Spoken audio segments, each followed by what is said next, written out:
Hey everybody, Marcus here. Nietzsche ultimately wants to defend a philosophy that can be called a philosophy on the joy of life. However, from his very first works, tragedy plays a prominent role in his thinking. The joy of life and tragedy are not opposites, rather, they are mutually necessary. Now, what I want to do in this video is to talk about the role of tragedy and the nature of tragedy in life, as Nietzsche saw it. Nietzsche accomplishes quite a lot in his first book. He lays out an agenda that can be seen throughout his entire philosophical project. The question he asks is, what was Greek tragedy all about? Nietzsche ponders the fact that the Greeks seemed obsessed with the kind of stories where something terrible always seems to befall the characters involved, most notably the tragedies of Sophocles, such as the Oedipus trilogy. Now, Nietzsche ends up answering the question by pointing out that the Greeks were not only attempting a type of artistic reconciliation of opposites, but actually a kind of solution to the problem of evil. Now, the problem of evil is a traditional religious problem. Is the world good? Is the world a production of a good God, if indeed suffering exists? What Nietzsche thinks the Greeks achieved in their tragic works was to provide a kind of answer that made sense to them. In raising this question, Nietzsche follows his mentor Schopenhauer, who thought that basically the world was not good, that life was essentially suffering. This in fact is a Buddhistic theme in Schopenhauer's thought. Schopenhauer's conviction was that if you look at the evil around oneself, the most obvious thing to do is to withdraw from life. This is what Nietzsche thinks the Greeks were grappling with too. The Greeks recognized that much about life, well, at least on the surface, is unacceptable. The Greeks had a particular myth that Nietzsche draws attention to early in his work, The Birth of Tragedy, the story of a demagogue named Silenus. Now, Silenus was captured and told to answer the following question. Now, the question was, what is the best thing for man? Now, at this, Silenus laughed and said, well, the best thing for man, after all, is not to be born at all. But the second best is to die soon. Now, Nietzsche thought that this was a counterpart to that sort of philosophy that Schopenhauer had been teaching. Namely, that you really can't win in this world. That the best thing to do is to be as calm as possible and, well, just get through it. And what Nietzsche sees the Greeks are doing is dealing with this question in Greek tragedy, but not drawing the Schopenhauerian conclusion. Rather than concluding that what we all ought to do is withdraw, to tune out from life as much as possible, the Greek tragedy actually shows us a way of celebrating life, even with the fact that suffering was an essential part of life. The Dionysian and the Apollonian, two principles put forward by Nietzsche in The Birth of Tragedy, turn out to be two artistic principles. Nietzsche considers two different kinds of art forms, both very popular in his own time, the Romantic era. One art form, that of the visual arts, and particularly as he sees it, the art of sculpture, shows the world in a beautiful form. It idealizes the appearances of things. It makes things look, well, more beautiful than they are. But it tries to represent the world very clearly, with clear boundaries, with separate individuals, separate entities that we can appreciate contemplatively. In this, Nietzsche follows both Schopenhauer and Kant in seeing beautiful images in art as a way, well, for human beings to focus on something in their world and merely enjoy them. Merely enjoy contemplating them and not relating them practically.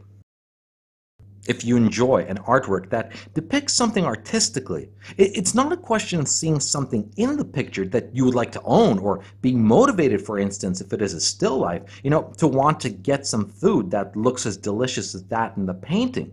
But instead, ideally, when you view it as art, what you are trying to do is simply contemplate the beauty of form. By contrast, the Dionysian art that Nietzsche talks about is the art of music. In music, the natural response is something quite different than in Apollonian art. Rather than simply contemplating, music incites you to be part of something.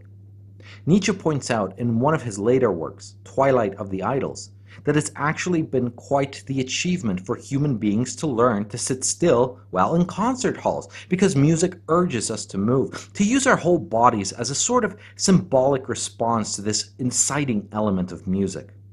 So, when the Greeks merged the two, merged the Apollonian and the Dionysian, they are in a sense merging two very different ways of looking at the external world. One, the Apollonian way of seeing beauty, idealizing what one sees and contemplating it, taking satisfaction in it just being what it is, and viewing it from a detached point of view. And by contrast, the musical side of things, the Dionysian, which urges you to respond in as lively a way as the music itself exists. So how do these work together in Greek tragedy?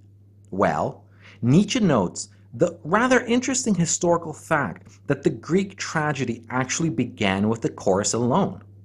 For most of modern audiences, this might come, well, as a bit of a surprise, since it seems that oftentimes in productions of Greek tragedy, the chorus comes on and comments on what has been going on in the play, but almost seems dispensable.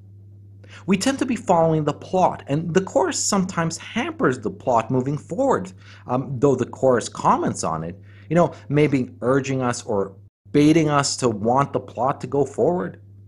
Now, Nietzsche explains that in origin, tragedy had a very different structure. Originally, all there was the chorus. The chorus was essentially a group of supposed half-men, half-beasts, satyrs, who would come on stage and create a sort of musical stir. They would stir themselves into a frenzied state, and ideally what would happen is that the audience would also get into this musical frenzy. This effect can be, compared to a heavy metal concert, where the band compels the audience to mosh and crowd surf. Originally, the Greek tragic performances were simply this. The satyrs would come on stage. Their poetry, and particularly their musical rendition of their poetry, would stir the audiences so much that they were brought into a state of mind to actually think about the Greek myth. In a way, the whole idea of a plot stemmed from already being in a state of mind where one could concentrate on the myth. Originally, an actor would appear on stage as a representative of the god Dionysus. Now, when the actor appeared on stage, assuming that people had been actually captivated by the chorus, the audience didn't simply see an actor with a mask on, no. They saw the god Dionysus himself. Nietzsche's explanation of further elaboration of Greek tragedy was simply further elaboration of stories which were consistent with the ideal of Dionysus. Now, let me explain what this ideal was. It's a kind of frenzied involvement with life. As Nietzsche describes it, it is a particular way of answering the problem of evil. It's the sense that participating in life is intrinsically pleasurable and powerful. That, it simply is joyous to be alive, and that this fundamental insight is more important than any awareness of evil, any awareness of the vulnerabilities we all face as individuals. So, as the audience awaits the arrival of the hero, the audience is already captivated by this musical state of mind. It was ready for this type of transformation. In fact, the audience had already been transformed. People walk into the theater in their usual roles as, say, workmen or farmers, but as soon as they become a part of the audience and a part of this Dionysian captivated crowd, all of these roles fall aside.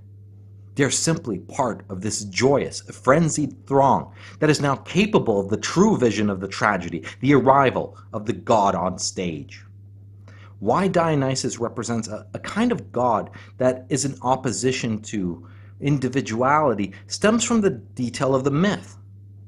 Dionysus is ripped to pieces by the Titans, and his worshippers were always looking for a regeneration of Dionysus, the recomposition of the parts which had been torn asunder.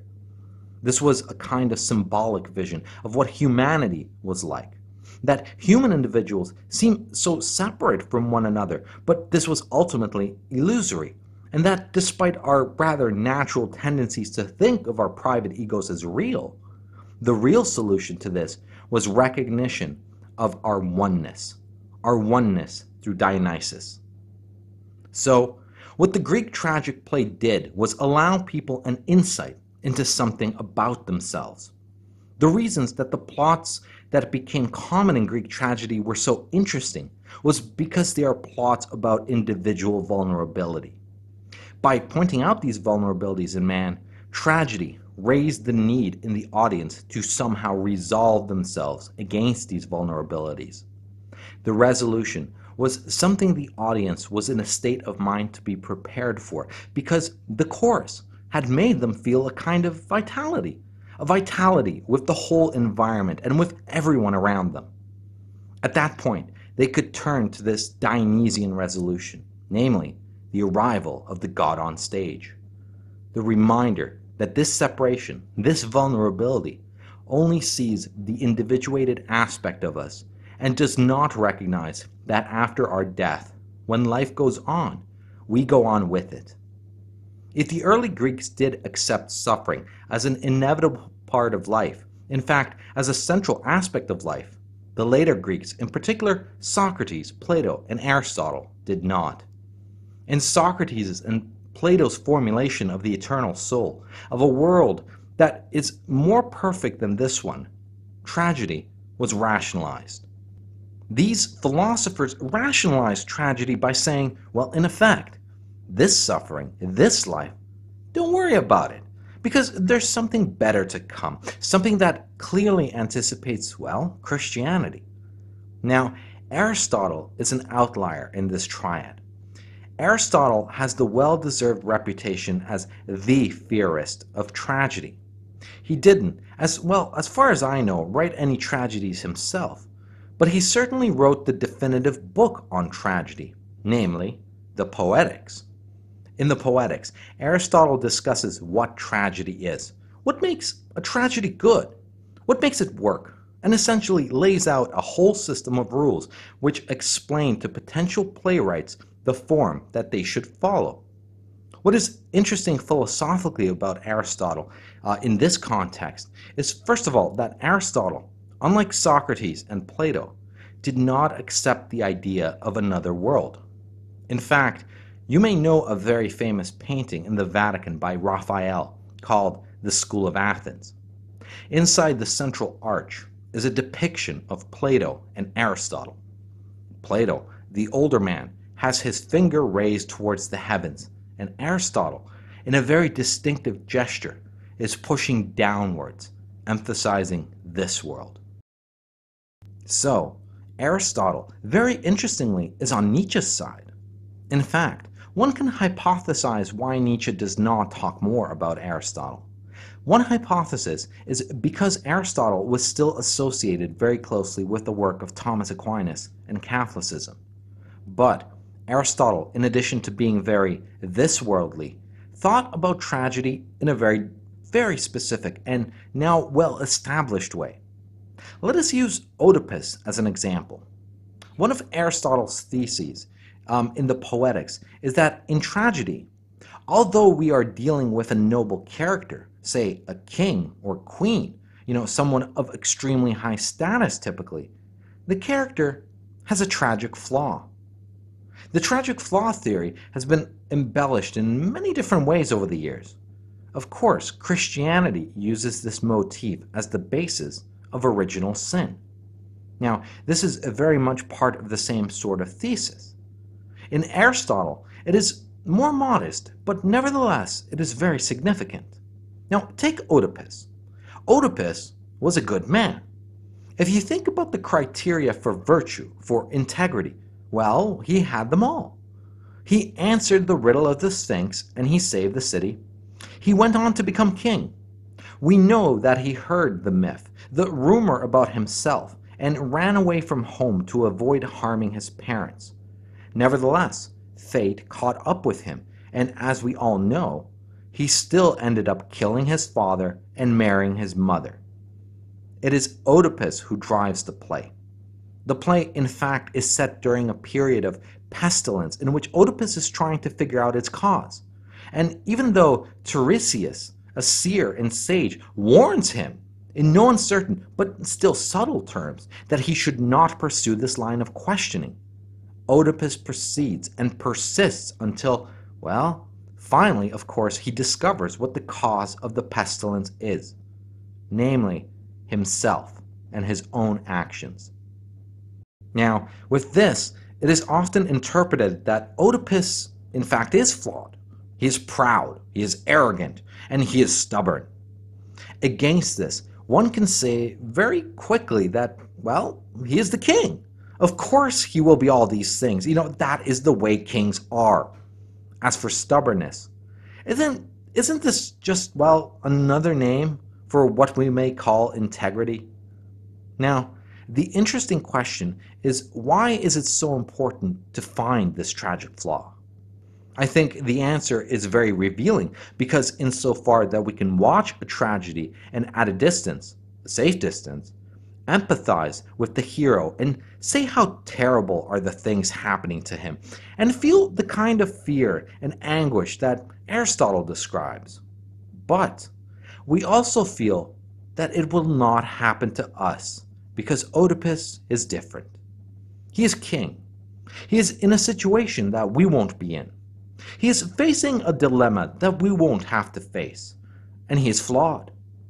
You may have noticed how people usually react to tragedy. When there's an earthquake or a flood or some terrible tragedy somewhere in the world, and their rationalization kicks in. They think to themselves, well, it's not me, and it would not be me because, well, I'm not Chinese. I'm not living in the Middle East. I'm not living over the St. Andreas Fault. I'm not living in a floodplain. Or, as we see among blue pillars, I know how to spot the good woman. But there's always the sense that it is not me. I am not in the class of tragic figures. So there is a sense in which Aristotle, in a much more subtle way, allows us to rationalize tragedy. And he does it by saying, insofar as we can find something that is significantly different about the tragic figure, that is enough for us to distance ourselves and to fool ourselves into thinking that that's not going to happen to me. What we do is we seek a safe respite in Socrates or Plato, in another world, in Aristotle, in a much more sophisticated mode of rationalization.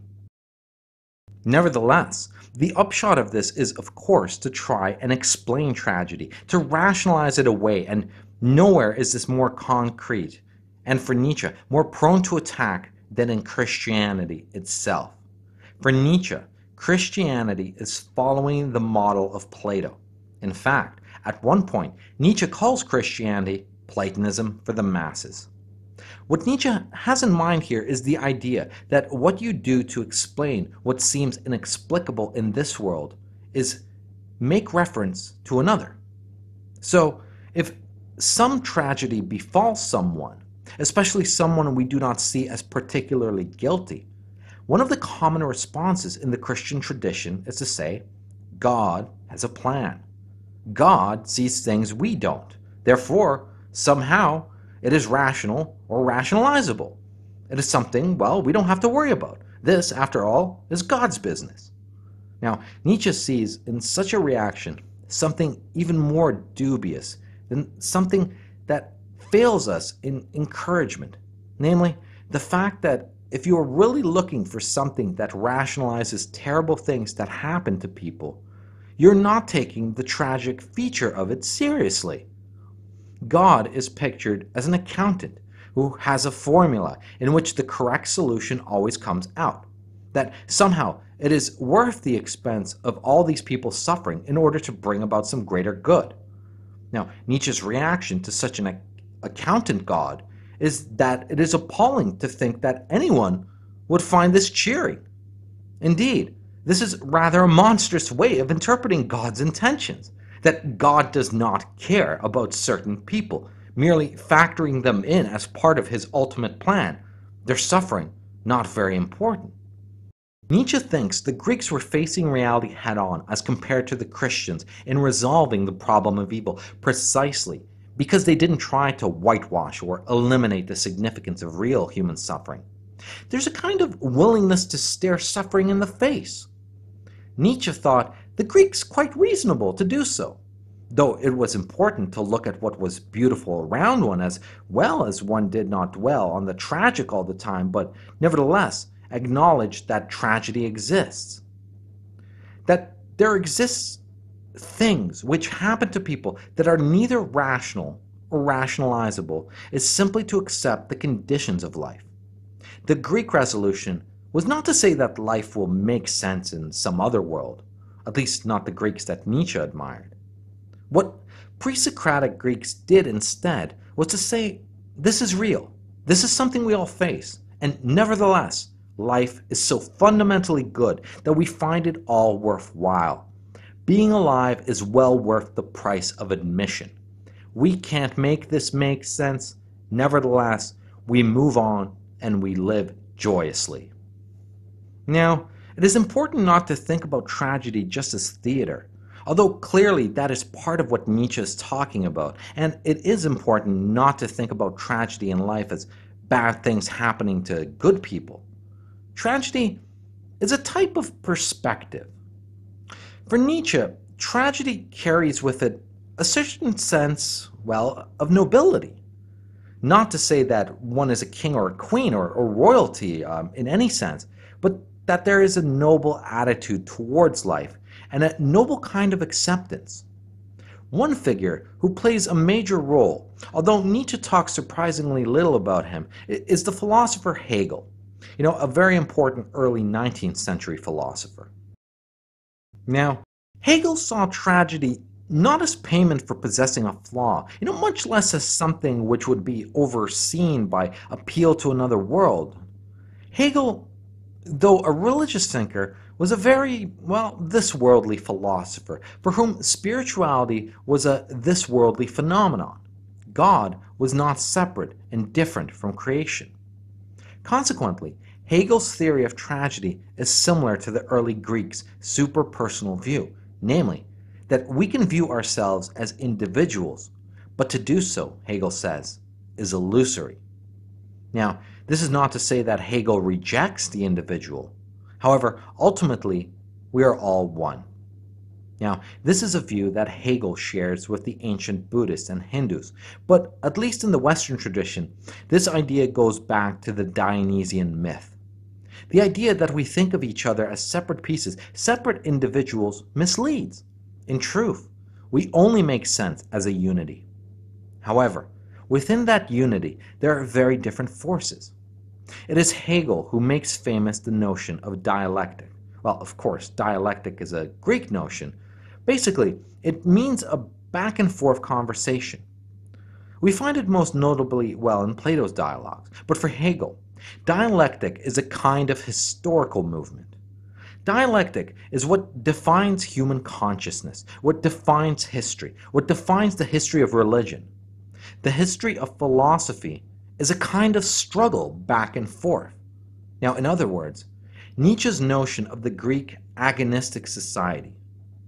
For Hegel, history consists of such warring forces, which he says, with progress, with the evolution of what he calls spirit, will eventually resolve itself into a sense of mutual, all-embracing understanding. Within Hegel's paradigm, the way to understand tragedy is not, as Aristotle said, to look for the tragic flaw in the tragic hero, but rather to see that people, they simply get caught. Individuals can sometimes be caught in these movements between these conflicting forces in history, and the result is tragedy for them, but in a way, a step forward for humanity. Now, Hegel's favorite tragedy is Antigone. Antigone is the classic play by Sophocles, the third and final installment of the Oedipus trilogy, which, it presents a young woman which is caught and has to make a terrible choice. On the one hand, there's the whole of what Hegel refers to as the divine law, the law of the family and family obligation. To obey that law, she has to bury her brother. Greek religion was, well, very clear that if you are unburied, you're essentially damned.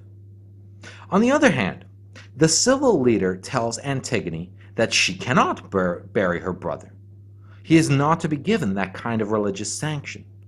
Antigone has a horrible choice. If she obeys the laws of the state, the laws of civil society, then she betrays her brother. If she obeys the family law and buries her brother, she betrays the state, and as a consequence, she will be executed. But the important point is that tragedy is not present because Antigone has a flaw. Tragedy is present because she is caught at a very crucial moment in human history. You know, the time when families and tribes were developing into larger units, what we now call societies, in which the rules are not of the father, but rather the rule of law. So, tragedy is explained by appeal to something larger than the individual, but it is not something otherworldly. Now, Schopenhauer is also a philosopher who thinks that fundamentally we are all one. Schopenhauer's theory sees tragedy as allowing us insight into the importance of compassion, of recognizing that other people are, well, in the same boat. So although Schopenhauer is a pessimist who thinks that inevitably there will always be conflict, he sees tragedy as something that, well, will bring us to moral insight. Nietzsche, on the other hand, thinks that to bring someone to moral insights is really to make tragedy seem less tragic, a means to an end. Nietzsche wants to draw attention to the way the Greeks saw tragedy, as something that has to be encountered and can't simply be explained. With Nietzsche, of course, ultimately the message is to love life despite suffering. It may be true that tragedy is unavoidable, but nevertheless, tragedy, the very meaning of the word, requires a certain kind of nobility. This means that, to a certain extent, a kind of selflessness. Now, this stands in against the prejudice that Nietzsche is a defender, well, of selfishness. However, much of what we call selfishness is not selfish at all. Much of what we call, well, selflessness is not selfless at all. The basic picture which Nietzsche derives from the Greeks and the Dionysian is that we have to see ourselves not just as individuals, but as part of a larger world. Consequently, Nietzsche believes in something that has not been talked about much in the last several centuries, and that's, namely, fate. We are all fated. And Nietzsche tells us we must come to love our fate. Now, in a way, MGTOW men are tragic figures. We too are caught in a part of history that is seeing strong opposing forces come to bear. On the one hand, our childhood and early life has been irreparably influenced by blue pill values and expectations. This is why the red pill rage exists, and though the red pill shatters our illusions, it never quite fully clears away that longing for better times, when men were men and women were women, a time that never existed. We cannot go back to the blue pill life as we cannot go back into the illusion, but at the same time, social mores, infrastructure, and technology are not in place to accommodate the red pill life. No sex bots, no artificial wombs, social condemnation aplenty, and so on.